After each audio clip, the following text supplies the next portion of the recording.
Buen día, mi nombre es Roberto Negrete, soy profesor del servicio de reumatología y hoy veremos la clase de tratamiento de fibromialgia como parte del curso de terapéutica médica.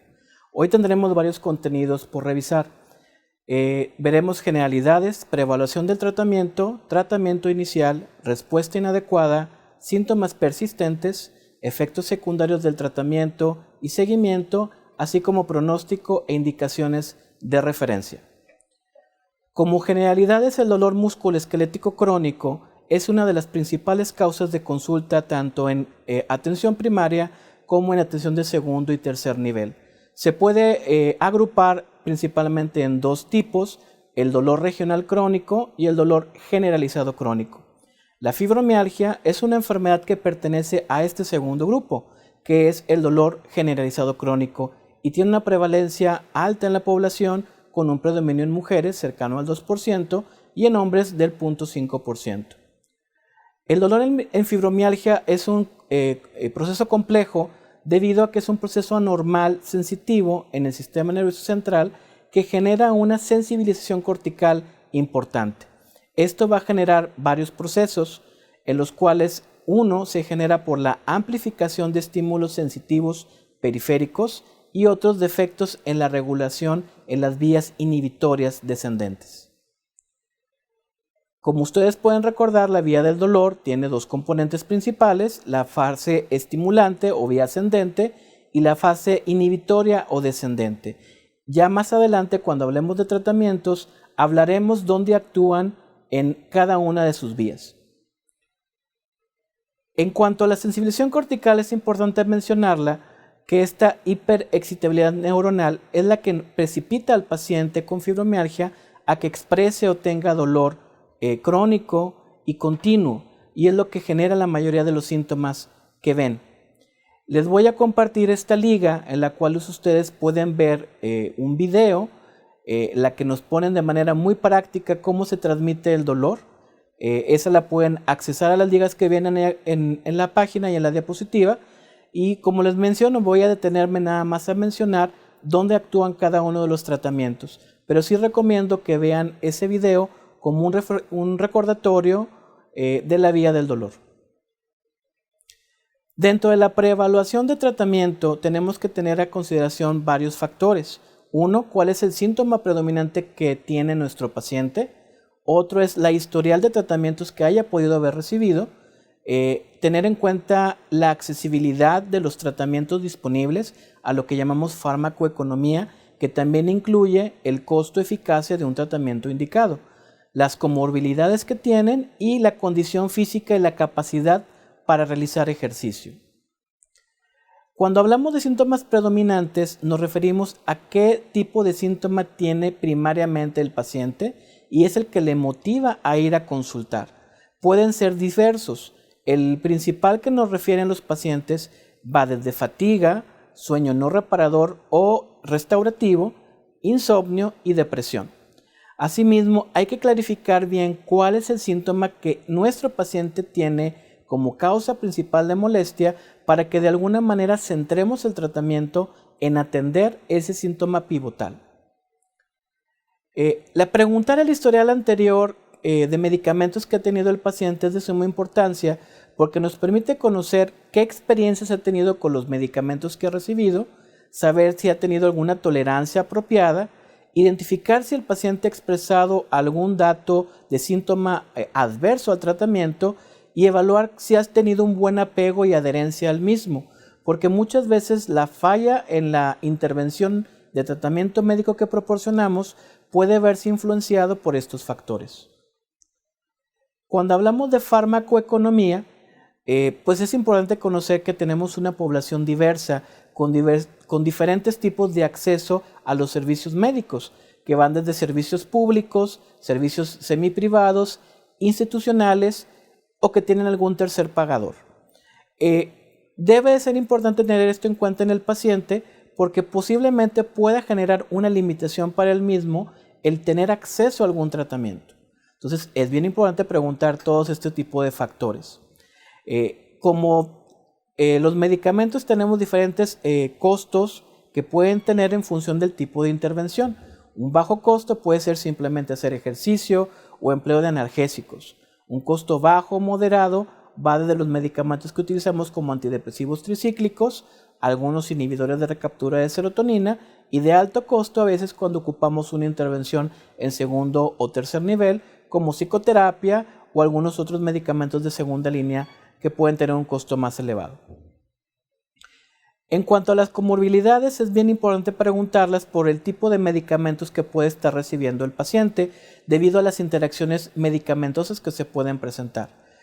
Hay que preguntar si el paciente tiene alteraciones del sueño y particularmente preguntar enfermedades que pueden generar ese tipo de trastornos como la apnea obstructiva del sueño. Preguntar si hay algún antecedente de enfermedad psiquiátrica y obviamente interrogar qué tipos de medicamentos está recibiendo el paciente, particularmente por las interacciones que pueden tener con los tratamientos indicados en fibromialgia. Otras enfermedades del sistema musculoesquelético como artritis reumatoide, enfermedad cardiovascular, obviamente por el empleo de analgésicos o de antiinflamatorios no esteroideos, y obviamente cualquier otro tratamiento concurrente que tenga el paciente. La condición física es importante interrogarla porque parte fundamental del tratamiento es prescribir el ejercicio. Entonces hay que tomar en cuenta si el paciente tiene alguna limitación para poder dar las recomendaciones más apropiadas sobre el tipo de actividad física. Tenemos diversos tipos de actividades que tienen un beneficio significativo en fibromialgia, como la natación, el tai chi, la yoga, que de alguna manera favorece los movimientos de estiramiento y relajación muscular y tendinosa, y que también de alguna manera, como participa mucho la respiración en este tipo de actividades, ayuda mucho a la relajación del estrés.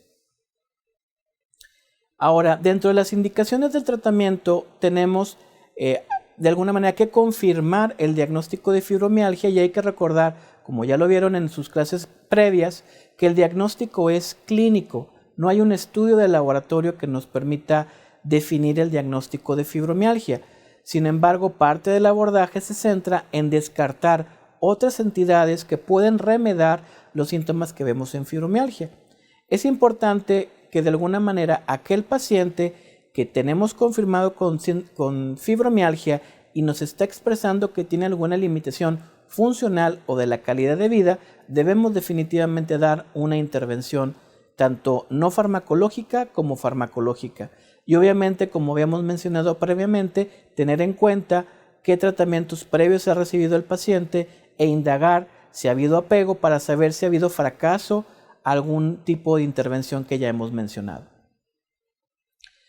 El tratamiento inicial de todo paciente con fibromialgia es holístico. Esto quiere decir que implica varios rubros, tanto no farmacológicos como farmacológicos. Vamos a hablar por partes, hablando primero en la educación del paciente, en la evaluación de sus comorbilidades, en la indicación de un programa de ejercicio y en la farmacoterapia.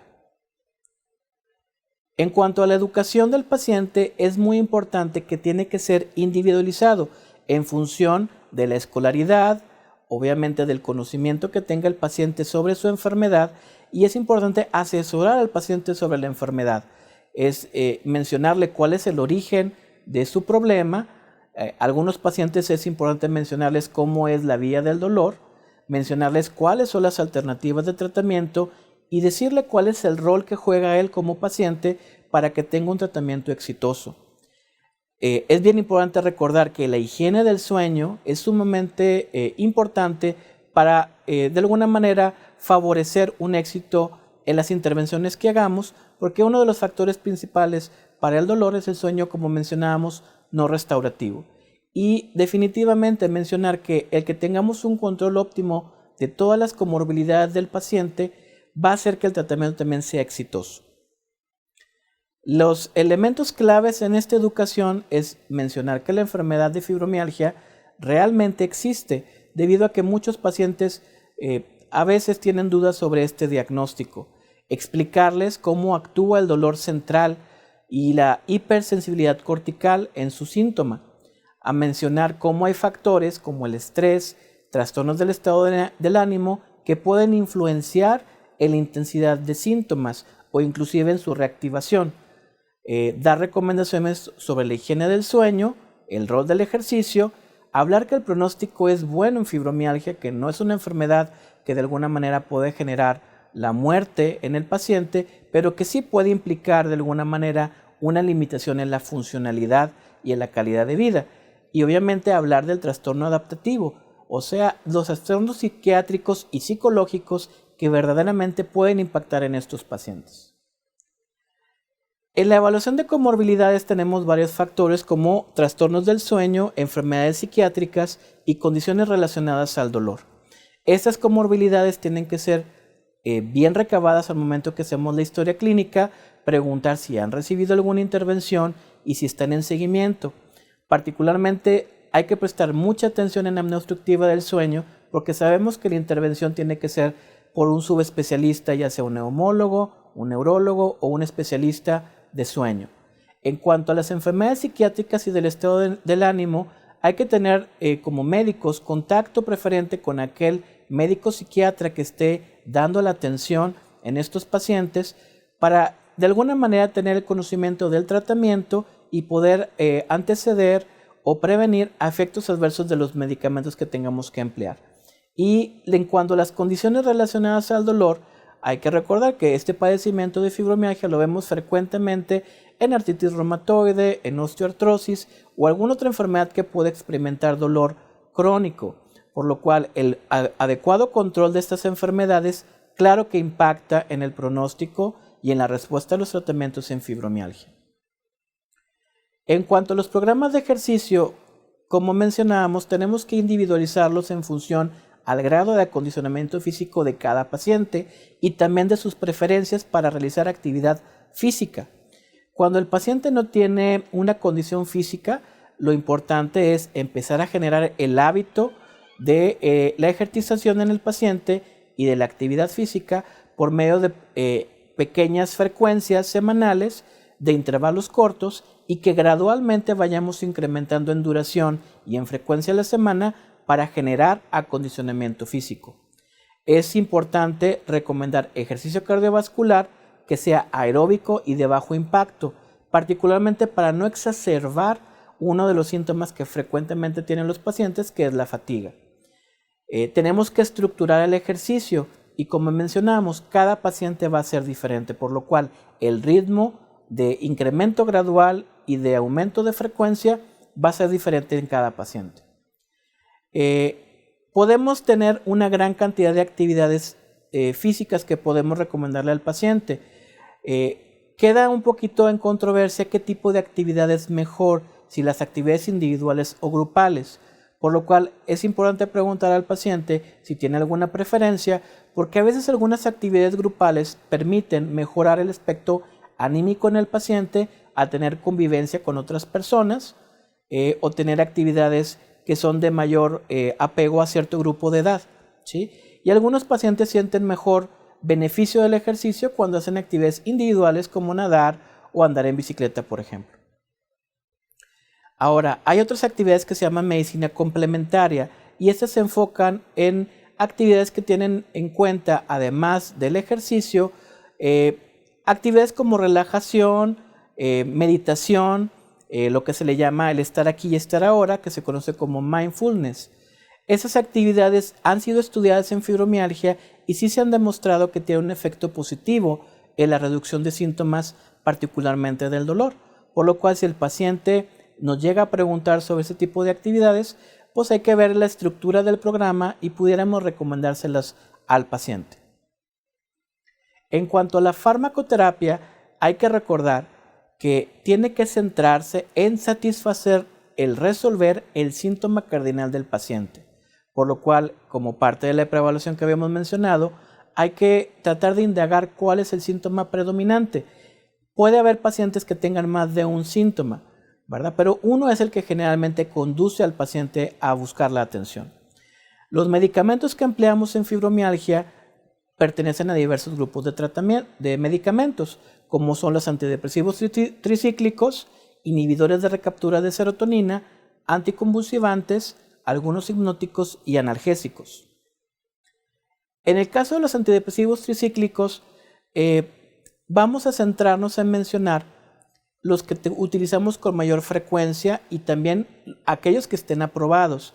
Hay muchos tratamientos en fibromialgia que tienen una aprobación que se le llama general y otros que se consideran off-label o que no tienen una aprobación directa en fibromialgia, pero que por el tipo de mecanismo de acción que es similar a algunos aprobados, se pueden utilizar como una forma alternativa cuando el paciente no tiene una buena tolerancia.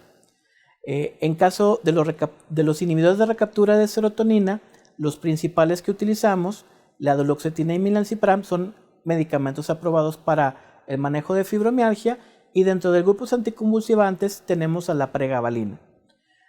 Entonces vamos a mencionar ahorita el tratamiento en base a aquellos que están primeramente aprobados para fibromialgia y posteriormente mencionaremos aquellos que se consideran como una alternativa. Hablando a través de la vía del dolor, es importante mencionarla para que ustedes tengan claro cómo actúan estos medicamentos. La vía del dolor consiste en una vía ascendente que habíamos mencionado, en la cual tenemos 3 neuronas relacionadas. La neurona número 1 es la que está en el ganglio radicular, ¿sí? La neurona número 2 la tenemos a nivel del asta posterior, y estas neuronas tienen un efecto que de alguna manera estimula la transmisión del dolor por medio de la sustancia P hacia el tálamo y después hacia la corteza cerebral. Esta transmisión del dolor nos va a generar a nivel cortical pues que el paciente traduzca este estímulo como dolor. Y tenemos mecanismos que sirven para inhibir este estímulo, que es la vía descendente. La vía descendente ayuda a la reducción del dolor por medio de la liberación de noradrenalina y 5-HT. ¿Sí? Estas hacen un efecto inhibitorio tanto en la neurona número 1 como en la neurona número 2, y eso ayuda a reducir el dolor. Entonces los medicamentos que empleamos en fibromialgia particularmente actúan ya sea bloqueando la vía ascendente o estimulando la vía inhibitoria. Ese es un esquema de mayor aumento que estábamos mencionando, y aquí como les estaba recordando que la sustancia P tiene un efecto estimulante en la segunda neurona que va hacia el tálamo y posteriormente ese estímulo llega a la corteza cerebral. Y en el caso de la vía ascendente es el que podemos ver en la terminal nerviosa de color naranja, en el cual tenemos liberación de 5-HT y noradrenalina, la cual tiene un efecto inhibitorio en la neurona número 1 y neurona número 2, asimismo favorece la estimulación de opioides endógenos que disminuyen el dolor por la interneurona que está en el asta posterior. La gran mayoría de los medicamentos que utilizamos aprobados, como la duloxetina y el milnacipran, tienen un efecto directo en la recaptura de serotonina, lo cual hace que dure más tiempo en la hendidura sináptica. Asimismo, la noradrenalina permite estar más tiempo en la hendidura sináptica, por lo cual perpetúa el efecto inhibitorio del dolor, por lo cual ese es el mecanismo que nos ayuda en los pacientes.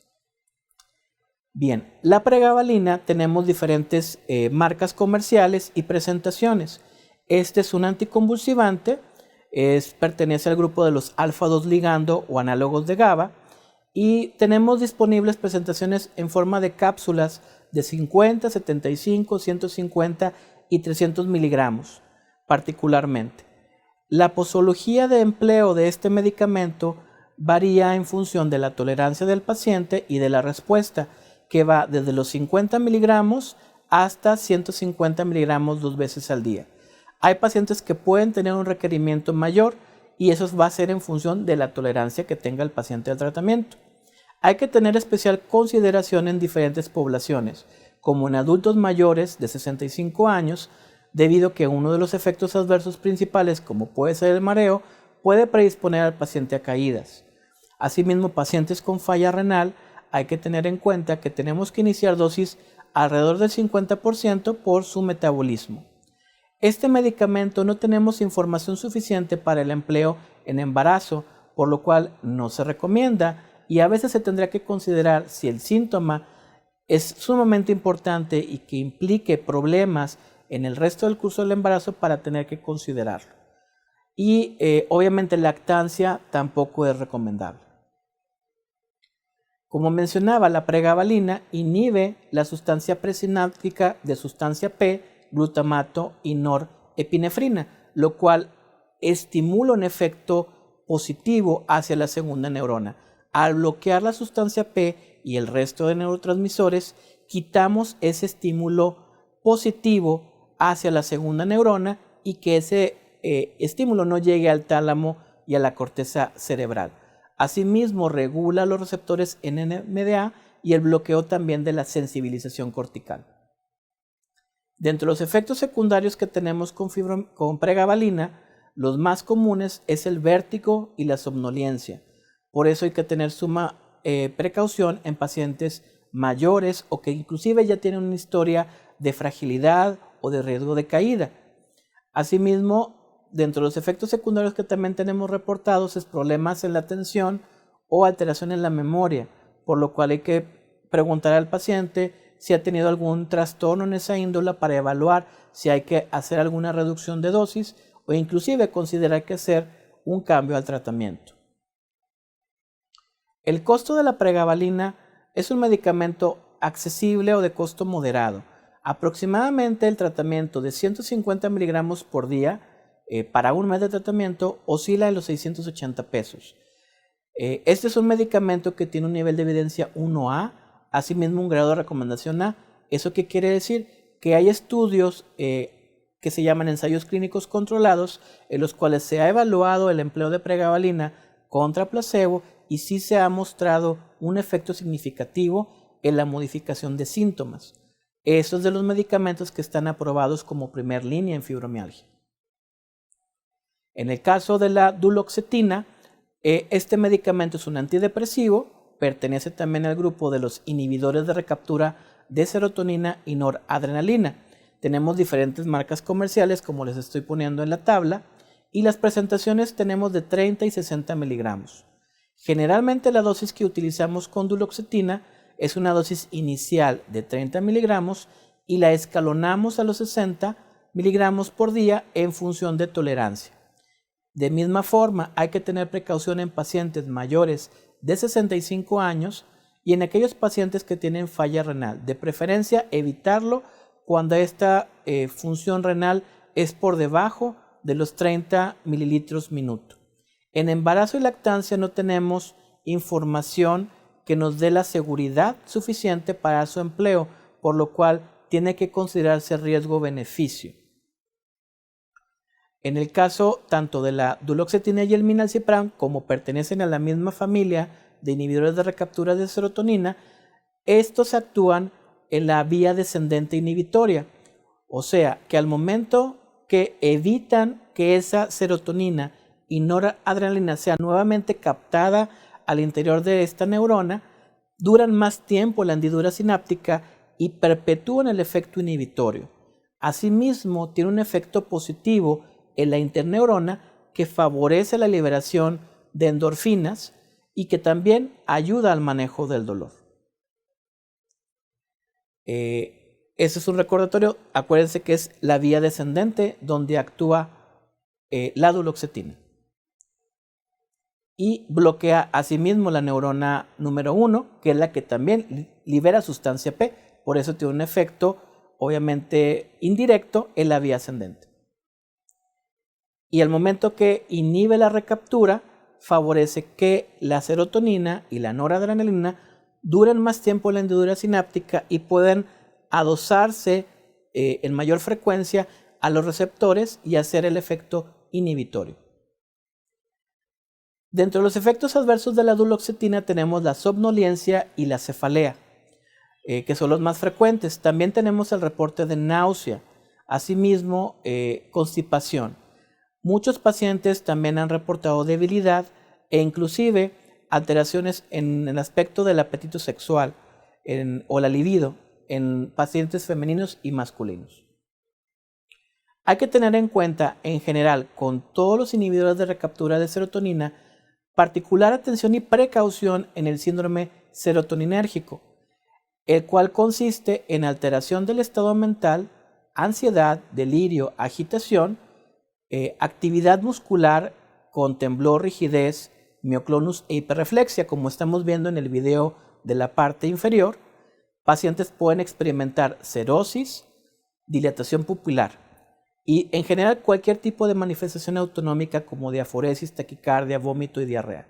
Entonces, esto puede ocurrir con cualquier inhibidor de recaptura de serotonina. Por eso es bien importante preguntar si el paciente, dentro de los tratamientos que reciba por alguna otra comorbilidad, tiene un efecto inhibidor en la recaptura, porque si damos varios medicamentos que tengan este mecanismo de acción, podemos precipitar este tipo de síndrome. El costo de duloxetina es más elevado. Aproximadamente los 60 miligramos diarios para un mes de duloxetina tienen un costo alrededor de los $1,000. Este medicamento tiene un nivel de evidencia 1A y un grado de recomendación A. Como mencionamos, esto quiere decir que son un medicamento que tiene estudios bajo ensayos clínicos controlados en los cuales ha mostrado eficacia frente a placebo con su intervención.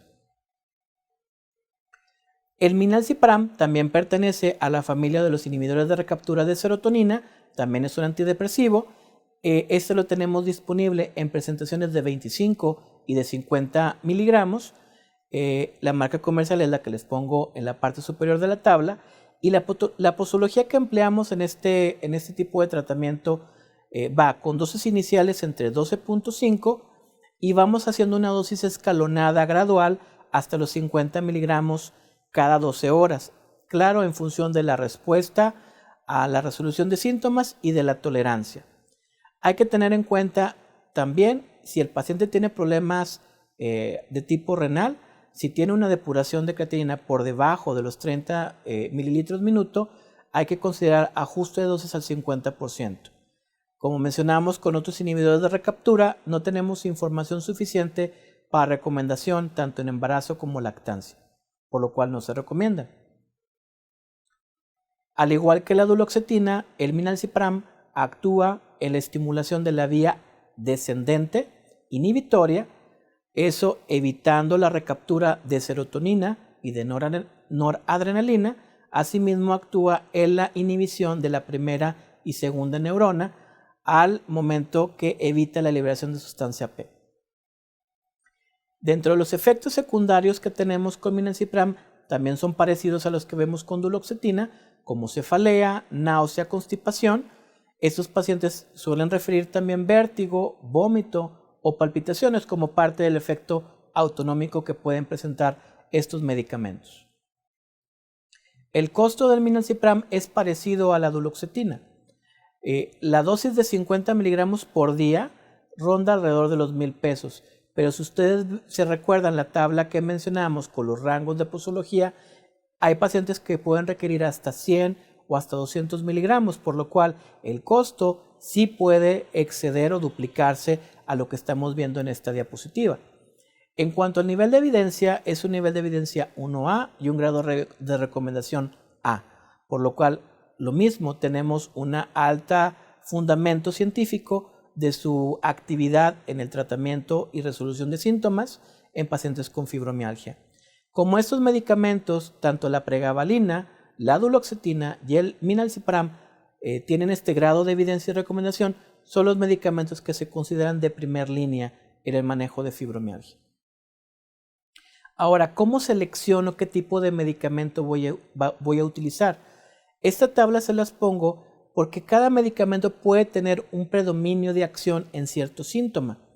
Entonces podemos ver que la duloxetina de los 3 medicamentos es el que tiene un mejor efecto en el manejo del dolor, asimismo como el control de depresión. En el caso de la pregabalina podemos ver que tiene un efecto un poquito más diverso, como el manejo del dolor, fatiga, sueño y depresión. Y en el caso del Milnacipran particularmente tiene un efecto positivo en el control de síntomas de memoria, que comúnmente le llamamos fibronube, aquellos pacientes que tienen mucho problema de concentración o cognitivo asociado a la fibromialgia.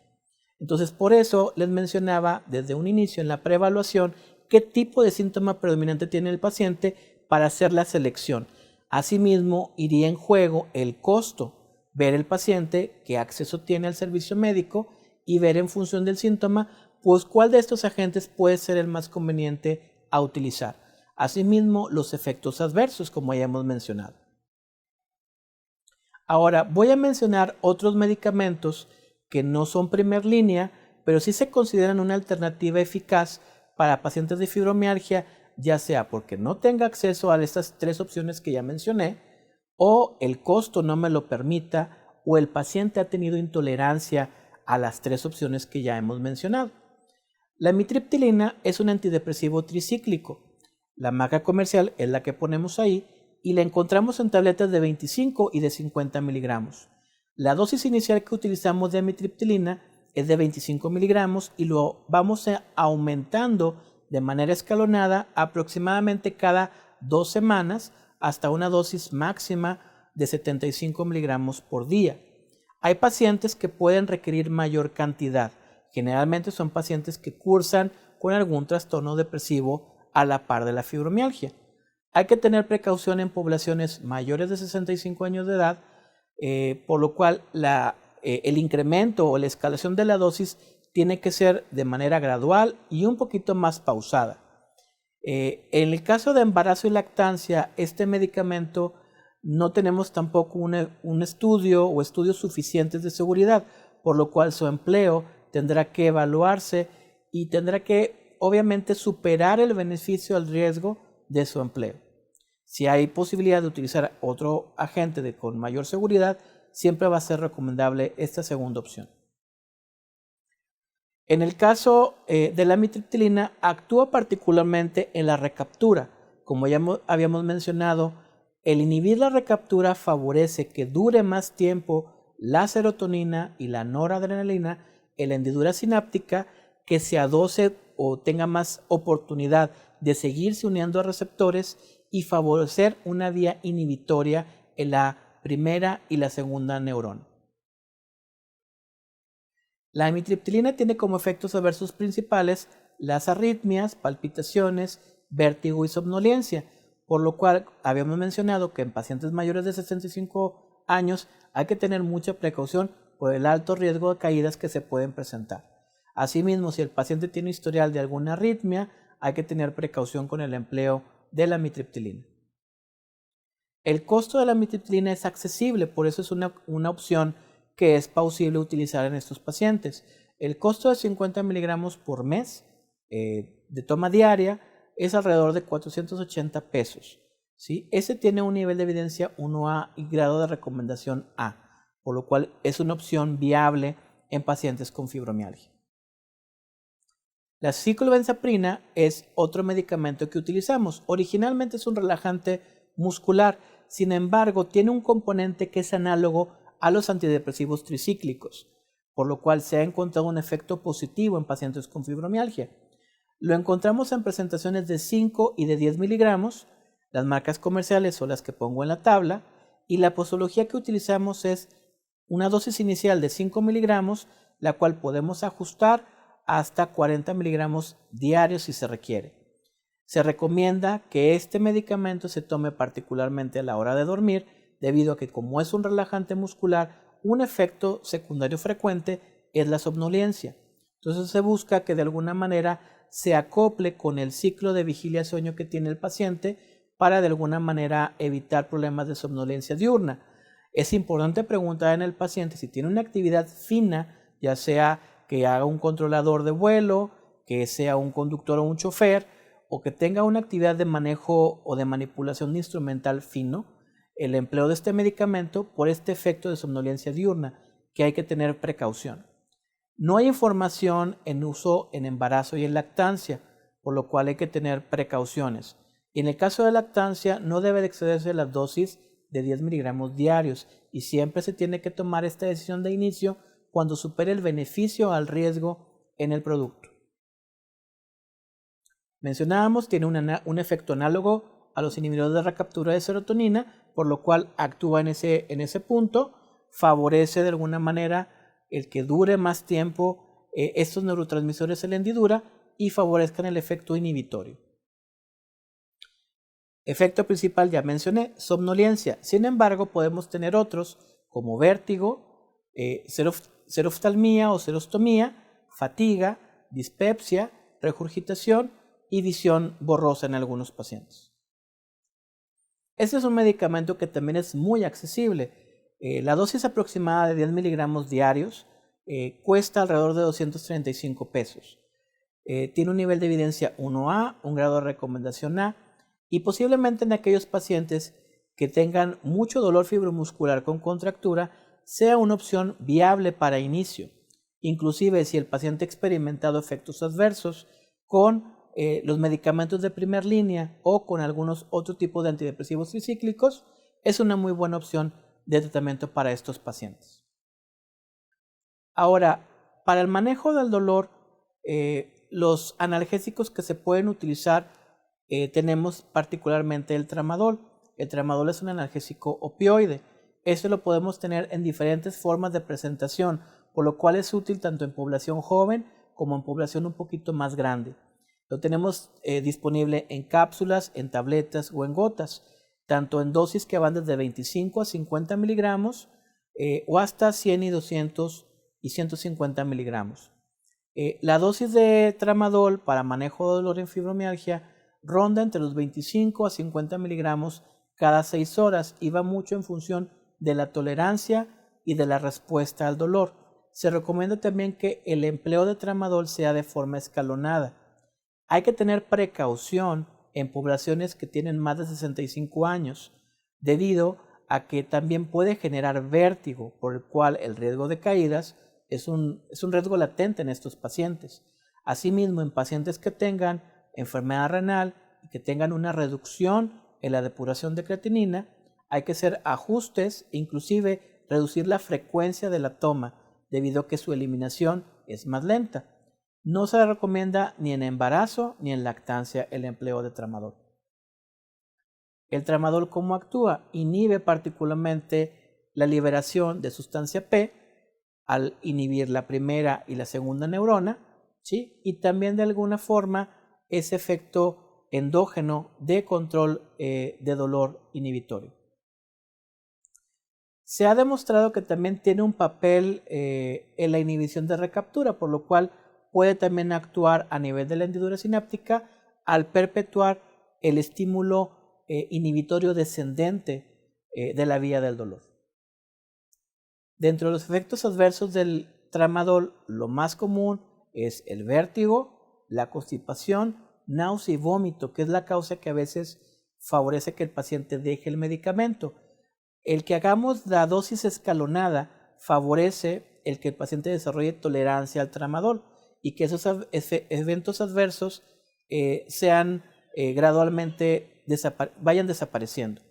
Hay que utilizar con precaución también el tramadol en combinación con otros inhibidores de recaptura de serotonina, por lo que habíamos mencionado del síndrome serotoninérgico.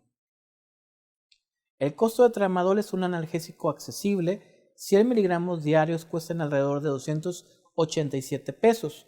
Es una buena alternativa al dolor con un buen apego en los pacientes. Tiene un nivel de evidencia 1B y un grado de recomendación A. Ahora, la forma como debemos de hacer la prescripción con cualquiera de estos medicamentos es sumamente importante.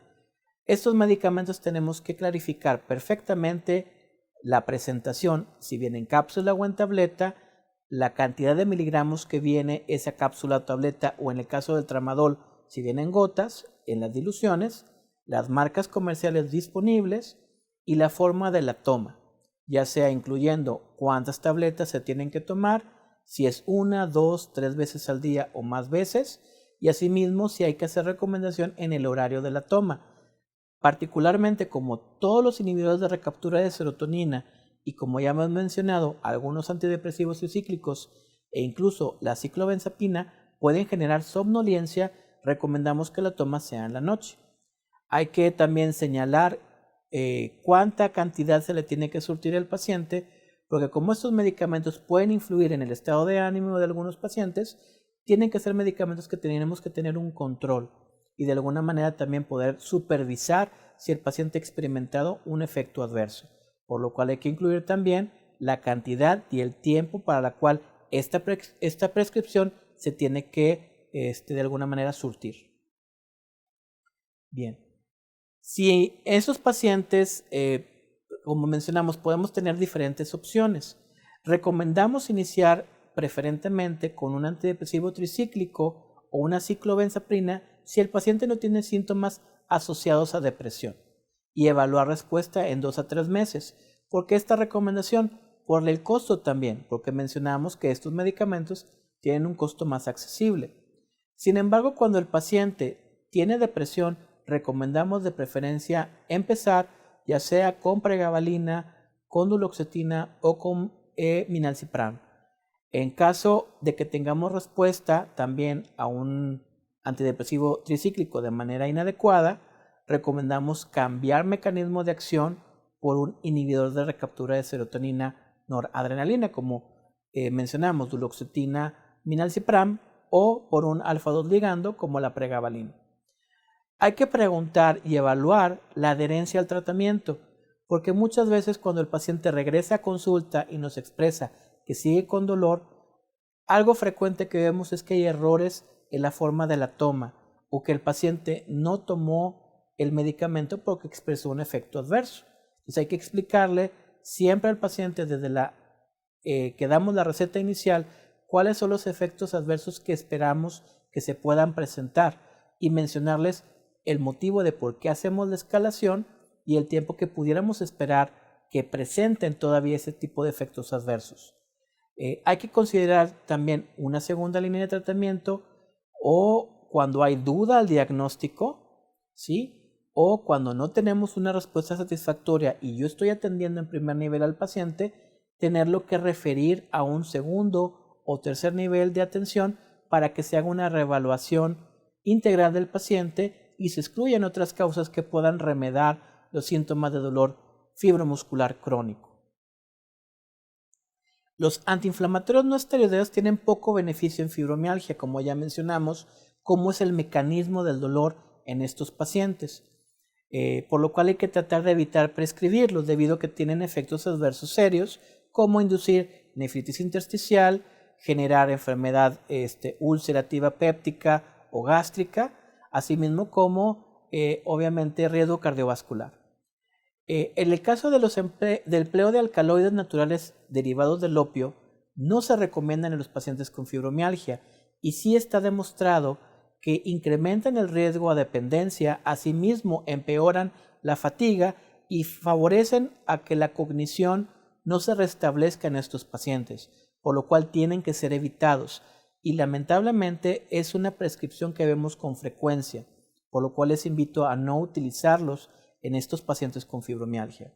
Asimismo, aquellos derivados del cannabis tampoco tienen una evidencia científica sólida para el empleo en fibromialgia hasta el momento. En aquel paciente con síntoma persistente hay que evaluar adherencia, evaluar las condiciones que efectúen la poca efectividad del tratamiento, como persistencia de depresión, persistencia de los trastornos del sueño y las condiciones de dolor que ya hemos mencionado. Verificar que la dosis y la toma sea correcta en los pacientes.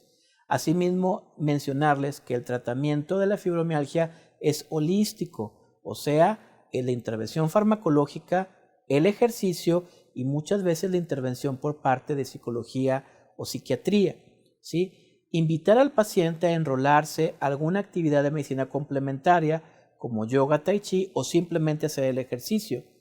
Es importante evaluar si es necesaria la terapia cognitivo-conductual en los pacientes para reforzar de alguna manera efectividad del tratamiento y definitivamente cuando el paciente estas condiciones las presenta y no tiene un buen beneficio a la intervención que estamos haciendo, hay que referirle a un segundo o tercer nivel de atención para una reevaluación.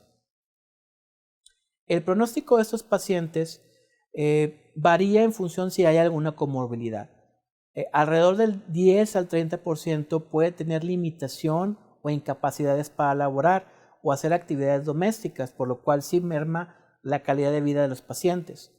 El que la intervención se haga en primeros niveles de atención generalmente se ha asociado a un mejor pronóstico, por eso que la educación del médico de primer contacto, ya sea un médico general o un médico familiar, y que eduque de manera apropiada al paciente con respecto a su enfermedad, en qué consiste y cómo se controla, genera un mejor apego, una mejor confianza al médico y un mejor éxito a la intervención terapéutica.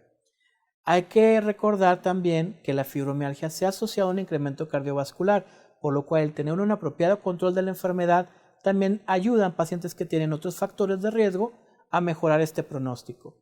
Y el éxito se asocia siempre cuando tenemos el tratamiento multidisciplinario, particularmente cuando integramos las estrategias de terapia cognitivo-conductual y multidisciplinaria con ejercicio y mindfulness o el estar aquí y estar ahora. Les vuelvo a dejar la página para que ustedes puedan ver de forma más detenida, esquemática y sencilla la vía del dolor, y están las referencias de lo que acabamos de comentar. Gracias por su atención.